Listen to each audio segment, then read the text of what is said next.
All right. Well, Brian, thanks so much for joining me on this episode of Skull Session Salute, where we pay tribute to the late, great Bob Nalbandian. Obviously, a guy I know you knew for decades before Metal Blade Records was even, I believe, conceived back to the early fanzine days. I know where both you and Bob were leading the charge in Southern California in terms of promoting and helping to push metal where the genre wound up becoming and was in its infancy back then. But before we get into your history with Bob, Brian, last year I know 2022 it marked Metal Blade's 40th anniversary. So, I mean, 40 years since the release of that iconic and probably most important, I would say, compilation in heavy metal history, the first Metal Massacre, which of course featured Hit the Lights, the first track ever recorded by Metallica. So, Brian, 40 years, I'm sure you have to pinch yourself when you think about the label now being active for that long. I mean, did you ever envision Metal Blade as a career, or was it simply just a hobby when you started this venture? No, I never would have dreamed any of this stuff would have happened. I was just a fan that, I had a fanzine. I worked at a record store. I was obsessed with the new wave of British heavy metal. Mhm. And kind of the compilation album just came about because I was frustrated by seeing bands that I really liked before that never went anywhere in LA. A big example is this band called Exciter, not the Canadian one, but the LA one that featured George Lynch. Mhm. And they were like my favorite heavy metal band when I was in high school. Thought they were amazing. Thought they were going to be the next Van Halen, and just nothing ever happened. They never went anywhere. Of course, Mhm. George joined Doc, and there's a couple other bands that I saw early on in LA in those days that nothing happened with them. And here we go, where there's a metal scene in LA, which I had no idea. One of the guitar player from Bitch actually used to come into the record store all the time, mention that there was a scene there. So I was like, really? I had no idea. And I went, the first show I saw was Motley Crue and Rat at the Troubadour on a Wednesday night for $1. Wow. I was like, oh wow, there are metal bands in LA. So I just trying to help do something. I never thought as a career. I thought I was going to be a journalist, probably more than anything else. And then it just kind of evolved into this label, and it's still hanging around 40 years later. Yeah, so it's amazing, man. Well, like you said, prior to obviously doing Metal Blade, like we were saying, the new heavy metal review, that was the fanzine. I know that you were running out of Los Angeles. And I think a lot of metal fans, I think, in some of the younger generations, they don't really understand really how metal was such a, organic and fan driven thing that was really championed by fanzines like you were doing. Obviously, you were in the LA area, and of course, another champion of metal from Southern California was, of course, Bob Nalbandian, and he was running the Headbanger out of Orange County. And guys like yourselves, I mean, you were so really instrumental in getting those classic new wave of British heavy metal bands, notoriety here in the States. We recently talked to John Gallagher from Raven, who mentioned, to us that it was guys like yourself and Bob who really were on the front lines for metal in those days, and they wouldn't have really gotten to the point they had gotten if it wasn't for guys like you. So, I mean, I guess just talk, I guess, a little bit about the days when you were helping to promote really the Ravens and the Iron Maidens and Diamond Heads here in the States. But how did you really become first aware of and heard of those bands, considering that they weren't really being pushed or promoted much at all here in the States? Well, when I was younger, when I was in high school, I was a bootlegger, and I would basically Okay. record all the shows, and I'd trade them all around the world because I trade them for other people's tapes. So anyway, I was trading with a guy in Sweden that had a bunch of really good stuff, and he sent me ACDC live show in 1978. On the very end of it, he said, "Hey, there's this new band, Iron Maiden, who just put out an EP called the Soundhouse Tapes. I put it on the end of this cassette for you. It's for you to check it out. You might like it." Of course, they listened to it and thought, "Oh my gosh, what is this? This is just incredible."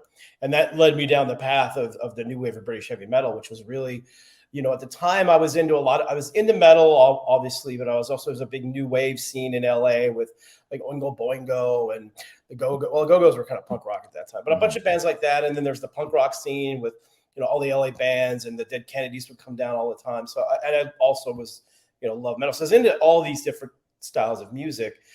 And then when I heard the new wave of heavy metal and got into that, I threw everything else away and said, okay, this is amazing. And I just love the undergroundness of it, the do-it-yourself versions of all that stuff. So I went about collecting all those records, reading about it in Sounds magazine, which lucky enough, we had a couple record stores in LA that would carry it. So I had some familiarity, and, I had some pen pals from the back of the magazines, and just kind of started out. And then there was nothing in the US.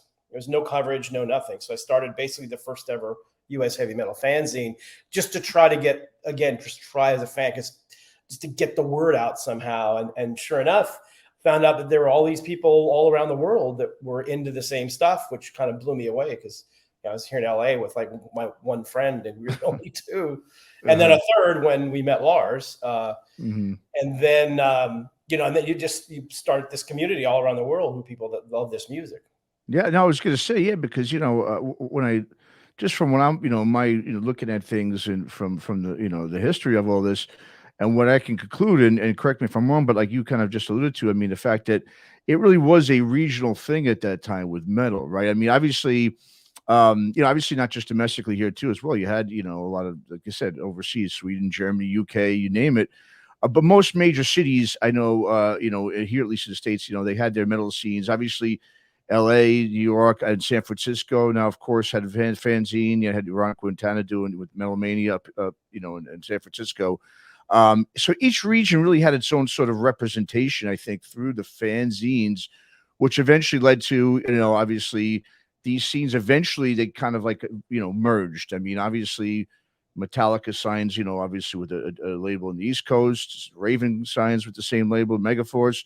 Obviously, it's simultaneously, you started obviously Metal Blade around the same time, around the early 80s to 82, I believe, which initially I know you were focusing on the local bands, as you mentioned, but of course, then by the time you had your third Metal Massacre that came out, you had bands that weren't from the region, like Snow White on there and Virgin Steel and so forth. So, I mean, how vital were, in your opinion, I mean, I guess the zines that you and Bob and everyone else had started in terms of really building up, as you just mentioned, the community where it became this global, phenom not too long after the fanzines and Metal Blade really were launched? I mean, could the scene, in your opinion, have flourished, I would say, without having those zines in those early days? Or you think it would have just kind of fell flat without them?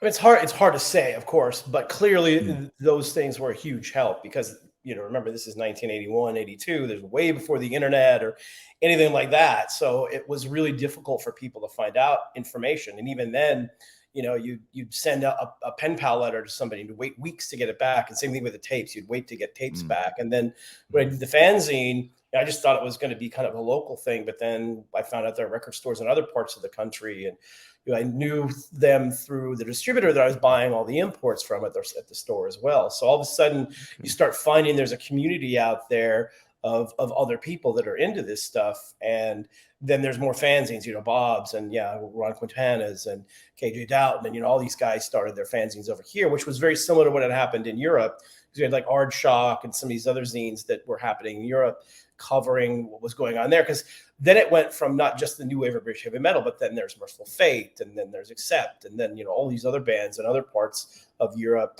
that were coming through too. So it was pretty amazing. But I think that kind of grassroots followings with the fanzines, and even the independent labels and the bands that in the new wave of British heavy metal that put stuff out themselves, all that kind of people working together kind of created this scene and had it start to grow.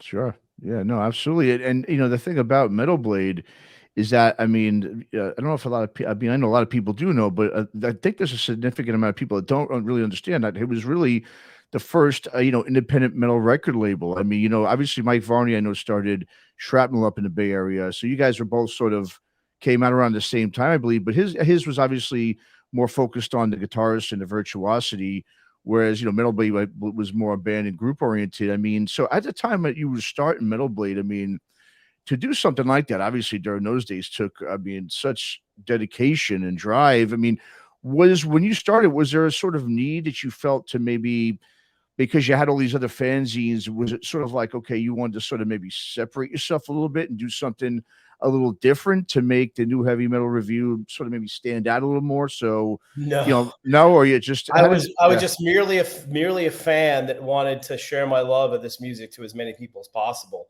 So okay. I don't, in fact, I don't think there was really any competition necessarily, but especially between the fanzines. We're all just huge fans that for whatever reason wanted to help out. And I couldn't play an instrument, so I couldn't be in a band. So I thought, well, I guess I'll do all the other stuff and, work at a record store and do a fanzine. And, I started booking shows in LA and helping with the local radio station on their 1 hour of metal every week. And, all these sort of things, just trying to help promote, the music because I loved it and I wanted other people to hear what I thought was really great. And luckily, other people seem to like it as well. Nice. Yeah. Yeah. Well, and speaking just real quick, talking about Bob, I mean, obviously, a lot of people I've talked to when doing this, these episodes, a lot of them, a bunch of them have said that they first met him usually, at a show, say like at the Country Club in Reseda, which obviously I know was a big club back then that put on a lot of metal shows. But also, there's a lot of people that were saying, you know what, I can't really remember the first time I met him. I just know he was always around, and they just obviously knew him just because he was just a big part of the scene. What was, if you can remember, I know it's been 40, plus years, but when was the first time you, if you can remember, ran into Bob or started connecting to him? Was it through the fanzines originally, through the Headbanger? I, I knew you were going to ask that. I was trying to rack my brain. My recollection is, and like I said, it's been a long time. I think I first met Bob at an Armored Saint show because Okay. he was tight with those guys, and he was Orange County, and I was far away from that. I had gone to shows in Orange County, but not a whole lot. So there's a whole different scene happening out there. So I'm pretty sure the first time I met him was when Armored Saint, probably the first time I saw Armored Saint. And then, we started talking. And again, here's another guy that, loved all the same music that you loved, all the European bands and the newer British heavy metal. It was always, whenever you met those people, especially way back then, you're instantly connected. You're instantly friends because you're into the same music. And there weren't a whole lot of people that are into it. And, Bob was just as into it as I was or anybody else was. So it's always fun to find those, kindred spirits, I guess. Sure. Yeah. Well, and one of the things that Bob, obviously was known for as both a youngster and really until the day he left us is that, and it doesn't matter who you talk to, but they always say, I mean, he was always about the music and really helping bands and bringing obviously people together. And that was never really about any money or notoriety. No one ever, heard him talking about, making any money or if doing anything he did, and so as a guy, as yourself, who's known him for, like I said, 4 decades plus, I mean, do you agree with that? I mean, especially as two of you guys were the biggest fanzines, obviously, in Southern California. I mean, did you ever sense that was any sort of like you kind of just said, really, there was no competition or anything, but was he always just about the music and joining forces with everyone to try to promote and help out these Yeah. bands? Yeah. Yeah, Bob was one of the most passionate people about heavy metal that I ever met. Like he was all about the music.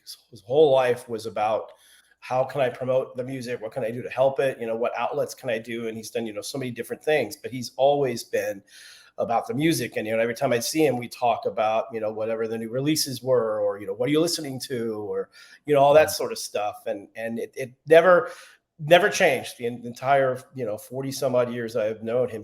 He literally didn't change as a person. He was the same guy that he was when he was 20 something in his 40s, and still loved the music and still was passionate about it. And every time I saw him, he's wearing a band t-shirt and the whole thing. So he was a real genuine guy, number one.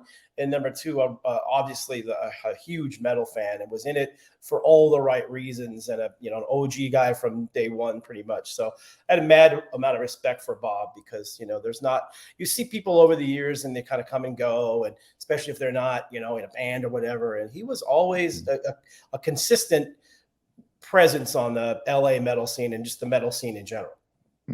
Yeah, no, and like I said, so many people say the same thing, that he just never changed. He was just always the same guy. They knew when they first met him, like I said, 4 years ago. So just going back to Metal Blade now. I mean, obviously, Metal Blade it became the home of obviously so many iconic metal bands in the '80s. We can go on forever about the bands that have been on the label over the years, but I'm going to fast forward just a little bit to the end of the '80s, that decade, and bring up obviously.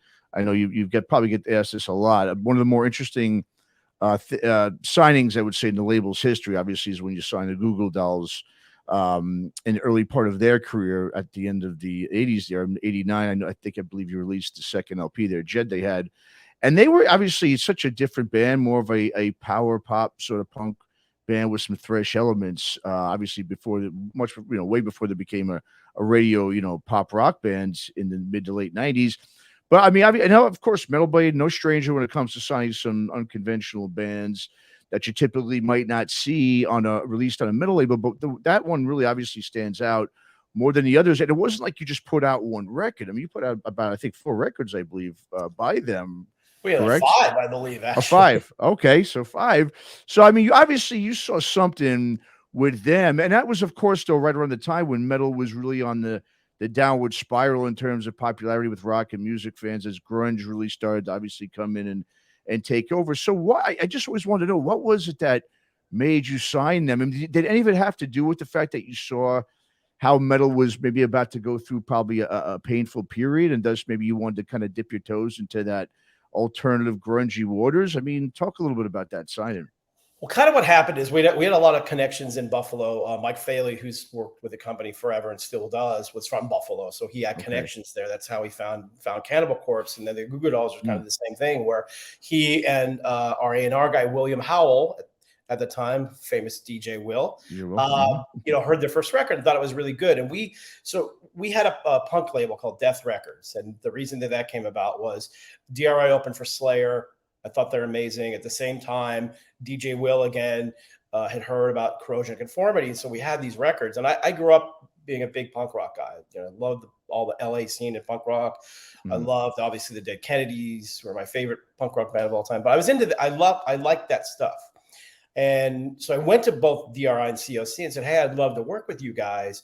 And they both said, "Well, we can't." I said, "Well, why not?" Because you have a metal label, and at that point, punk and metal did not Oil play and water. I know. They Yeah. did not play well together. Yeah. I said, "Well, what about if I just started another label and called it something else? Would that be okay?" And they said, "Sure." So we started Death Records, and that Okay. became DRI, COC, Ugly Americans, Dr. No, the infamous Mentors, Cryptic Slaughter, and the Goo Goo Dolls. So it's a pretty wide, interesting array of bands. But the Goo Goo Dolls in the very early days were very punk rock. Johnny only sang about half of the songs, and so it was the other stuff was total punk rock stuff. So I love them. I thought they were really great, and just people ask me all the time about that. I said, well, to give you the credibility, they did open for Cannibal Corpse a couple times in Buffalo, and they did okay. But I just thought they were fun. They were really great songs. They had a really good edge to them. Never in a million years would we think that they would become, I mean, that song Name was just kind of an afterthought on that record, and that was the one that made them huge.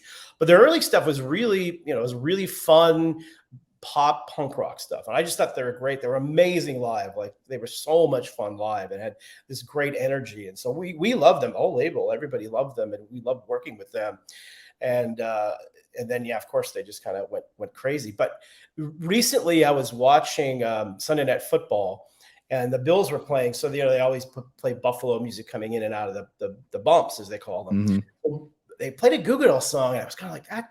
I didn't rewind it. I go, yeah, so I'm trying to figure out what it was, because I didn't listen to Goo Goo Dolls, but I think it's from Superstar Car Wash. And what I didn't realize was how similar, especially those last couple of records before they made it big, sound exactly like the Foo Fighters. Like, I listened to that record, really? and, oh my gosh, because I know Dave Grohl is a big fan of ours, and all that stuff. So I was like, I wonder if he borrowed a little bit from the early Goo Goo Dolls stuff. But yeah, they were fun, and kind of it just worked out perfect, because we ended up having this relationship with Warner Brothers, and they really were kind of getting too big for us, and we couldn't sustain that, so they moved over to Warner Brothers, and then the rest is history. Sure, yeah. Well, and of course, following that there in the 90s, I mean, I would actually should say, I mean, really, I should ask you, how challenging, I guess, then was it for, like, Metal Blade to survive that decade? Decade that really wasn't, like I said, about metal at all. I mean, did you ever think about changing the strategy or closing anything down? I mean, what was, talk a little bit about that in the 90s, because that was obviously probably the most difficult time, I would imagine, for the label. Yeah, it was difficult, but I'll say a few things about it. Number one, we never were going to change what we do. Like, the early T-shirts said "Heavy metal will never die," and I believed it was never going to die, even though a lot of people at that time thought it was. But we moved around. We had a relationship with Warner Brothers. We did a lot of reissue stuff. We reissued Thin Lizzy and Deep Purple and Alice Cooper and Stars and all these different records, which did really well for us. We also did marketing. Like, I loved the whole grunge, or whatever you want to call it, movement. I love Alice in Chains. I was around them from the early days. I saw Mother Love Bone with Andrew Wood, who were phenomenal. Big fans of it. Alice in Chains, all those bands. So we did a lot of marketing for the majors because the major labels were signing all these bands, but they didn't know what to do with them on the underground level. So we did marketing for Alice in Chains, for Soundgarden, for Nirvana, for all pretty much all those bands, and we would do Okay. all the fanzines and radio stuff for the majors, and we got paid to do that. So that helped kind of pay the bills too. The fact that Goo Goo Dolls went massive didn't hurt either, but people forget too, though, the underground, even though in the mainstream metal was dead and non-existent, and the bummer too was all those grunge bands who loved heavy metal and all came and grew up on that stuff. They weren't allowed to say they were into it because it was such a bad word. Yeah. Mm-hmm. The hair metal thing kind of ruined it for that and the major labels. But Mm-hmm. there's a lot of great music. I mean, we had Guar, we had Cannibal Corpse, we had 6 Feet Under, we had King Diamond and Merciful Fate all through the 90s, who made a lot of really great records and were selling a ton of records for underground bands. I mean, Okay. both Cannibal Corpse and 6 Feet Under were in the couple 100,000 sales range, which was amazing for that time. So we didn't. It was a struggle for sure, but we did all right. We never hopped on any of these other movements. I never hopped on the new metal thing, and even though we did the behind the scenes stuff with all the Seattle and the grunge stuff, we never really. I'm wearing a Smashing Pumpkin shirt today, as a matter of fact. Oh, there you go. Yeah. We also worked with on. But we never did that. We just I kind of just had a feeling, because people ask me all the time, why do you do this? Why do you do that? I go, I'm not gonna believe that this thing is ever gonna die. We're going through a rough patch, but there's still a lot of really great music. And I tell people too now, like, there's a lot of great records that came out in the 90s, like all that Merciful Fate stuff that we did. Like, I think those are really, really good records, and people kind of like, it's the 90s. But I encourage people to go back and listen to stuff from the 90s, because there's a lot of really great metal albums that came out. And that's, of course, spawned the whole, death metal was really big around that time as well. And so it was not easy, for sure. It was difficult, but I don't recall it being, I don't recall any time where we're like, oh my gosh, we're going to go out of business because of this. Okay. Now, following the 90s, obviously, and probably, I mean, I would say probably maybe a bigger, obviously a bigger change occurred. It had nothing to do with really musical taste, but it had to do obviously with the whole industry itself. When technology took over and traditional means and methods of obviously selling music and had completely flipped on its head. So, I mean, at that point, but at that point too, though, I know metal was climbing back in. It was really back on top again in the early 2000s. It started to really take hold again.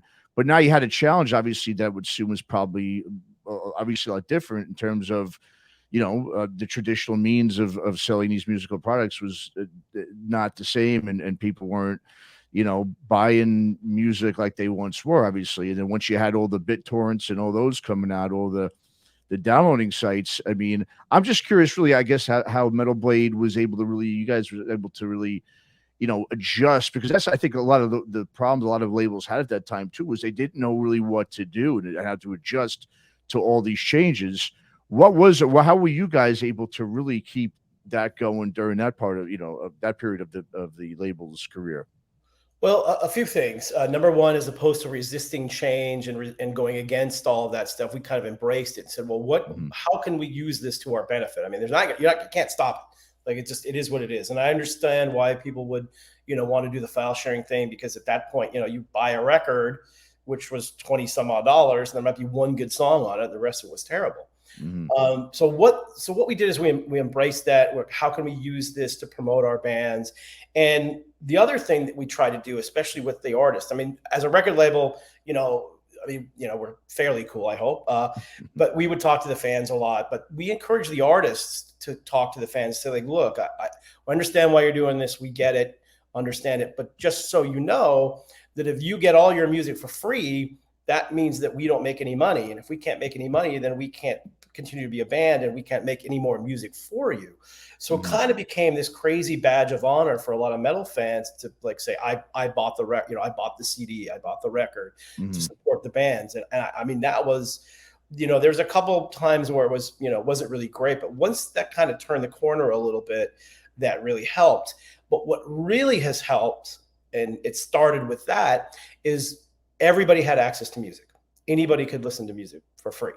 So people discovered, bands like Amon Amarth or, Cannibal, whoever it was, because they could listen to it anytime they wanted to for free, and then they'd get into it. And then if they got into the band and the record was good, then they would buy the music. And the other thing it did is it forced bands to make good albums. You couldn't get away with 2 good songs and the rest of the record being terrible because everybody's going to listen to it. And there's no incentive if people can get it for free. It was like, well, I get it for free. It's not a very good record. I'm not going to buy it. But if I get it for free and it's actually really good, okay, I want to support the artist. And we were really lucky in the metal community that so many of the fans did that. And that really helped us through that period of time to where we figured the same thing. Eventually it's going to change. It can't, that sort of model can't sustain itself because it was run by, pirates, basically. Yeah, a lot exactly. of them. So it became a mess. And then the streaming services came about. And then, here we are where you've gone full circle where, for a long time, the music business was making no money, where now, especially the major labels, unfortunately, you're making tons of money. But it all kind of comes around. Like I said, the one time I resisted change was when vinyl left and CDs came in, and I was like, no, vinyl's never going to go away. I grew up with it. I love it. And then within 1 week, all the record stores in the country decided they were not going to have vinyl anymore, and they shipped all the records back. And that's the one time that almost bankrupted the company, where we almost went out of business because I made a dumb mistake by not listening to whatever he kept telling me for months, like stop making vinyl and start making more CDs. And I didn't listen to that. So ever since then, whatever the technology is, whatever it is, I'm going to embrace that and embrace the change as opposed to resisting it, because that's the only way you can really kind of get through it. Yeah, I mean, and obviously that's what's one of the key reasons what's kept Metal Blade keeping going here after 40 years is because, like you said, embracing those changes. Now, I mean, obviously changes since then. I mean, obviously there's always going to be changes, obviously, but nowadays it's more streaming services. Where people, I mean, we've also just got a much more, I would say, of a saturated market with metal as well, or just music in general. I mean, have you pretty much been able to sort of keep the consistent philosophy that you've had since this all started, in the early 2000s to today, or have you had to make some other adjustments, obviously over the last, say, 10 years or so to keep things going well? Yeah, I mean, you always have to make adjustments. I think, the one thing that's really interesting in the metal community is that physical product is still very popular. Obviously, vinyl is huge. We can't make enough vinyl to keep everybody happy. But we also still make CDs, and CDs still sell really well.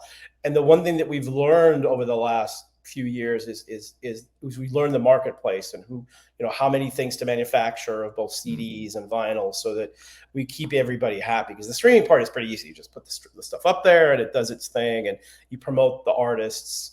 But the other part is a little trickier, but I think we've gotten around it. All the labels do the same thing. You kind of know your marketplace pretty well. So you have to adjust those sort of things. We've gone through cutting down what we do on CDs and making sure we don't have, 50,000 CDs lying around that we can't sell. So I think we've done a fairly good job of adapting to that sort of stuff. And, I mean, the internet has become so important because it gives us as a label a direct line to all of the fans. So everybody knows when a record's coming out, or everybody knows when a single's coming out. So those sort of things have been really helpful. And we've kind of, you swing where before we had a lot of people that were involved in manufacturing, and now we don't have as many people involved with manufacturing, but now we have a whole gigantic social media team. So you kind of adapt with the times and figure out what makes sense and what doesn't make sense and how to move forward. And I'm very lucky to have an unbelievable staff who do great work, and a lot of them are much smarter than me when it comes to some of this stuff. So so it all works. That's fantastic, man. That's great. Yeah, absolutely. Well, it's funny when I think of Metal Blade and the Headbanger and your old zine, the new Heavy Metal Revue, and just really how you guys built up that scene in the early '80s. It's, as I was saying, it was all fan driven. Yeah, you guys were like, young guys leading the charge of that scene and style of music. I just look at today when I think of how it is today. I mean, obviously it is such a different world in so many ways, so there's not one thing you can pinpoint to, but it just seems like a lot of the younger kids, I mean, they're not as involved with leading the charge for sort of that next generation of metal fans. It seems to me, that, I mean, it's really a lot of the older guys who are continuing to push it. And that's one of the things, obviously, with Metal Blade 2 is, over the years, you never stopped sort of leading the charge into metal. You didn't sit there and rest on your laurels and go, okay, we're going to put out, traditional or classic metal bands and focus on that. You've always sort of stayed ahead of the forefront and tried to really bring up a lot of the new, generation of metal bands and so forth. So, I mean, in your opinion, I mean, how much does, I mean, I guess maybe that void of lack of sort of, I don't know, like lack for a better word, but a lack of leadership among the younger generation of metal fans. I mean, how much does that really contribute, do you think, to metal maybe also not really having the same lure to young music fans as it once did? I mean, I was just in Vegas, a couple of months ago, and I'm in some of the casinos and hotels, and I mean, gone are the other cover bands playing music in there. It's just all, EDM and hip hop DJs on the stage. I mean, so I mean, for you, obviously, what do you see in terms of maybe some of the younger generation that's just really maybe not, do you see this? Let me ask you this way. Do you see the same passion as you guys had as young, and maybe they just don't have, it's just harder, I guess, to do things now in terms of, it's obviously, the kids aren't going to shows and buying shirts and see, CDs or tapes or whatever it is like they once did. I mean, what's your take on all that?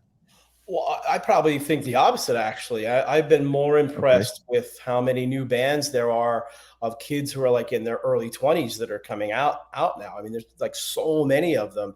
And we've got a whole bunch of really cool metal labels that are kind of coming up and coming, like, Close Casket, for example. A lot of, young guys who are in their 20s that are Mhm. doing this. We've hired pretty recently a few guys in their 20s to do IT stuff, and they're big fans. I'm seeing a lot more younger fans. I think Okay. it's a little bit different because the availability of everything is easier, and it's hard. There's not like one area you can go to say like this is going to lead the charge. Like there's no MTV, there's no Headbangers Mhm. Ball, there's no Mhm. MySpace, so there's no all these things that we kind of would go to in the beginning. So it's a little bit trickier, but I'm pretty happy about where things are going. And I'd say, well, we have a lot of people who've been with Metal Blade forever. We got a lot of people in their, early 30s and 20s now who are just as passionate about the music as we were. And the same thing with journalists and stuff. So I think it's in a pretty good place. It's certainly not mainstream. Uh, Mhm. and I kind of like that because it's Yeah. still at a level. When you look at concert sales, I believe rock and metal is either one or two in ticket sales every year.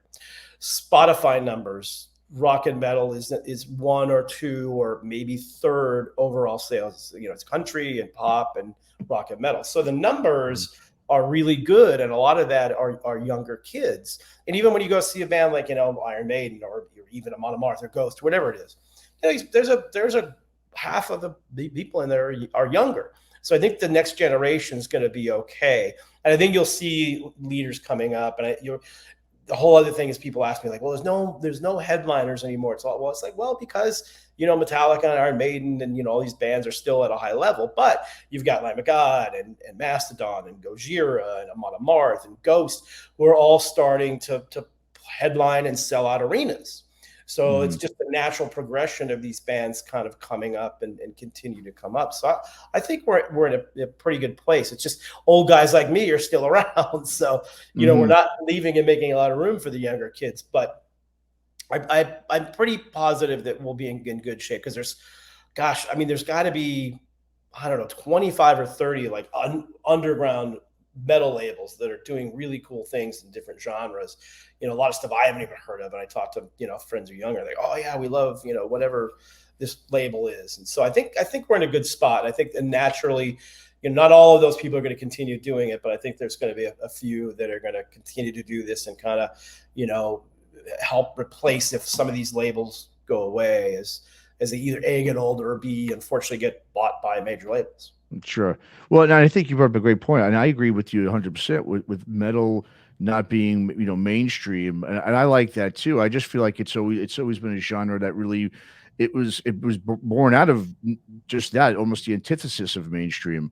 And even though it's obviously it helped the genre in terms of popularity, over the years. I agree where I think it's good where it is right now, underground, where a lot of that's sort of where I think it. I think that's where you get to find musically, just in terms of just the whole culture of the scene. I just think that that's where it's really gonna burgeon, take hold when it's in that space where I always feel like it belongs. Just a personal opinion, but Yeah, yeah. I totally agree, but we also saw what happened in the late 80s and early 90s where it got so big and so commercial and so mainstream that it killed it. Had to go back and reinvent itself. So, I'm always wary of it getting too big. Like I don't mind that the Grammys don't care. I don't mind that, all these TV shows don't care. That's fine with me because that's not the audience that we want. It's just, when Metallica's playing stadiums, all these bands are headlining festivals in Europe that have, sell out, whatever, 75 to 150,000 tickets without even knowing who's playing. Yeah, I know. So, and all the, Danny Wimmer festivals here. And, when you look at it especially from the live music point of view, it's bigger than almost every other genre at this point. We just don't get the love from the mainstream, which, like I said, I'm fine with. That's great. Yeah, no, I agree with you. Well, just going back to with Bob. I mean, having been around him and people who were involved with the scene back then, guys also like John Stradansky, et cetera. I mean, when I listened to the old, and you had been on some of those the Shockwave Skull Sessions episodes, the original ones Bob did back in the mid 2000s. When I'm listening to you guys talk about the old days, it just you sense this glorification you guys all feel that being behind the scene players of the time. Obviously the bands, and that they have the glory, of course, they love that, but also for you guys because of the amount of time and energy and everything you guys put into growing the scene and music along with those musicians.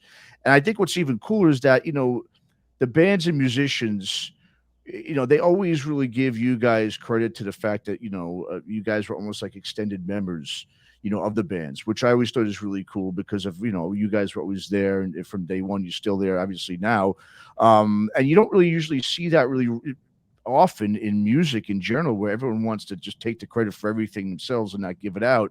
So, I mean, when you're sort of, reliving sort of those glory days, I mean, I guess if you want to call it that, I mean, I guess it's got to make you, what you've done now for the last 40 plus years, that much more satisfying, knowing that you really are respected and you're celebrated alongside those band members, and you're not just sort of these guys who no one knows about. You guys are well known to metal fans like myself as being really such a part of the history of these bands. I mean, I would say that's got to be satisfying much more than anything. I would say, especially at this point of your life, as you're getting older, you see, it's been around for 40 years now. You see where it's gone. You still see these bands like Metallica and all these other metal bands that you've worked with selling out, stadium. I mean, arenas left and right still. I mean, how great does that really feel to know that you are, right there alongside all those big name musicians and bands, and not just sort of this guy behind the scenes that no one knows about, Yeah. Look, it's nice. Obviously, it's I mean, I didn't do any of this for the money or any other reason other than I just love the music, and it's still that way today. But yeah, I mean, it's nice to see that the work that you put in pays off. And the thing for me, especially with the label number one, and also bands that I'm just friends with that aren't even on a label, it's just nice to see them have success and have them be able to do this for a living and have a family, a house, a car, and they're doing this all on music. And that's kind of what ultimately everybody would want to do, is you want as a working either band member or somebody behind the scenes at a label or a magazine or whatever you're at, booking agent, manager, is for you to be able to carve out a living doing this. And I think that's another reason why, metal's done so well, is like there's a lot of really great people that are involved in this, that even behind the scenes that, some people know about and some people don't know about, that do phenomenal work. And it's great that the bands acknowledge that too. It's fun. I was at a big event in Hollywood during Grammy week for a TJ Martell event. And it was like, all the who's of rock and metal, behind the scenes stuff were there. But there's like Robert Trujillo was there, which is great. And Tobias from Ghost was there, which was great. I had a nice conversation with him. And yeah, it's a great group of people to be around with and work with. And it's nice if they say nice things about you every once in a while, I guess. Sure, absolutely. Well, just a couple last questions about Metal Blade here, Brian. What you got going on now. Obviously, you guys have been really spreading your wings in terms of really getting involved with some non-music related ventures and latest Metal Blade entities that have come out here. You've got some rum and vodka out now. During the pandemic, I know there were some bands that were doing stuff with whiskey and stuff, but it looks like that's an area. It seems like it's an area a lot of metal, and extreme music fans have a really interest in. And so you've obviously now gone into, putting out some liquor as a 40th anniversary celebration type of thing. Is talk a little bit about that. Is that something you're going to continue to do, or is that really just a something that was really done for the 40th anniversary of the label? Well, the branding stuff, we never really got involved with his label because we felt like, let's have the band. The band should be able to do it. That's their thing more than us. But after a while, we, a lot of the same people kept coming to us and say, hey, would you want to do a beer or a vodka or something? Always like, well, we didn't really have the infrastructure. So after a while, it's like, well, we've built a brand. I think it kind of started with my first book when I did the history of heavy metal. I was history of Metal Blade Records. That's kind of the first time we did something outside the box necessarily, and it did surprisingly well. So we kind of thought about it. And then a good friend of mine worked on a TV show called Dr. 90210, and he did all the branding for them. And he was like looking for a gig. And I said, well, we've been thinking about doing branding. So once we hired him, that kind of put things on a bit of a fast track because we had somebody to deal with it, because before we didn't really do it. And then we just ran into all these random people, and we've done, candles, beer, vodka, rum. We're doing shoes this year. Oh, wow. Just a whole bunch of fun stuff. We just did skateboards. Cool. So it's kind of fun to do it and have fun with it. And same thing, there's so many people out there that are now involved in these different companies that are big metal fans. And they're all like, for example, the guy we're doing the rum with, it's the Key West's first legal rum distillery out of Key West, Florida. And I love Key West, and we're doing a couple things with some people down there. And he's just a massive metalhead and has this rum company and said, let's do a rum. I'm like, all right, so let's do a rum. And so we did that. And the vodka thing's kind of the biggest of all of them, because now we're transitioning into where we might have might become more of a national thing with the bottles in the stores and stuff. So we'll see. It's kind of fun to do. It's interesting to do things outside of the metal world, but then you start finding out that things aren't so different from what we do to what they do and other things. So it's fun and interesting. We'll see how it all goes. I mean, it could all fall apart tomorrow, but hopefully not. Well, no, I mean, and there seems, because there's so many breweries out there that have, they make these specialty beers for a lot of bands specifically. I'm here in the Bay Area in Oakland, and they've got this Ghost Town Brewing here, which is a big metal, sort of a death metal brewery. So it's definitely, I think, an area that people definitely enjoy seeing branding, their vices with obviously their favorite music and so forth. So I think it's a great thing. And as you just talked about, you mentioned your first book. Well, I noticed you've also got another book, I believe, coming out, For the Sake of Heaviness, The History of Metal Blade Records. That was obviously the book you put out in 2017, but I recently became aware that you will be releasing a follow-up titled Swinging the Blade, More Stories from Metal Blade Records. I believe I saw it's supposed to come out this spring. Is that still on track? And what could people, I guess, expect in that book that was a little different than the first one? Yeah. So by much to my surprise, the reaction to the first book was overwhelmingly really positive, which was great. But I got a lot of questions like, it should have been longer, but I didn't, I don't want to bore people. And also, like, we want more stories about some of the bands. We want us to hear about the obscure bands, all these sort of things. So I started talking to BMG, who published the first book, and some other people. And I said, should I do another one? And they said, absolutely. So unfortunately, the pandemic kind of put everything behind, because I finished the book 2.5 years ago, and then the pandemic hit, and then we had a paper shortage. So this should have been out it's coming out in May is the official release date, but it should have been out last May. But the paper shortage and everything else kind of messed it up. But it's up for pre-sale on Amazon now, and we've finally got a few copies, so I gave them to a few people, the staff and stuff. So far the reaction's been all right. So hopefully people will enjoy it as well. But so that's coming out in May. Like I said, it's on Amazon now for pre-order. Great. Yeah, the first book was fantastic. I've got it, and I'm glad there is coming, because there was more things I was hoping or wanted to hear about. So I'm great you're putting that out, and so I encourage everyone out there to go ahead and check that out when it comes out. Brian, anything else that we could look forward to that Metal Blade's got lined up that we're not privy to yet? There's just all sorts of stuff. We've got a Cannibal Corpse record coming out that. The last one did really well. It was really good. And those guys kept telling me this one's just as good, if not better, which you're like, really? That last one was really good. Mhm. But they're like the harshest critics sometimes, and it is really, really good. So we're really excited for that. New Cattle Decapitation's coming out. A whole bunch of bands putting stuff out. I'm excited about a lot of newer bands we have too. One of which being this band called 200 Stab Wounds that we signed. That kind of reminds me of another band. Younger kids. It kind of remind me a combination of Cannibal Corpse meets Power Trip, like Wow. somewhere in Nice. between there. Really good. I saw them at Cycle Fest in Vegas, and I'm old. I've seen thousands and thousands of shows and thousands of bands, and I don't rarely get excited about things, but they blew me away at that festival. I was like, oh my gosh. So that's coming out. A Okay. whole bunch of other really cool new band stuff. So just go to all the Metal Blade socials, metalblade.com, all that sort of stuff, and you can get all the info there. Fantastic, fantastic. Well, again, Brian, we appreciate you coming on to talk to us about Bob and the history of Metal Blade, and obviously, we look forward to Metal Blade to continue to carry the torch for a fifth decade. I mean, could you see just quickly? Could you see Metal Blade being one of those, a company that outlasts you? Let's put it that way. That I hope continues so. I past you. mean, Yeah. that's the plan at present. Okay. We have a Mm, plan for that, and yeah, I certainly hope so because number one, we've built something really cool here, and it would be nice if this thing, continues on. That's why I've never sold it to a major because I just worry about. And I've seen what my other friends have done. They sold their labels to the major, and eventually it kind of goes away, and the name mhm. goes away, and all that sort of stuff. And I don't want that to happen with Metal Blade. So hopefully, again, knock on wood, that's the plan. So we'll Fantastic. see how it goes.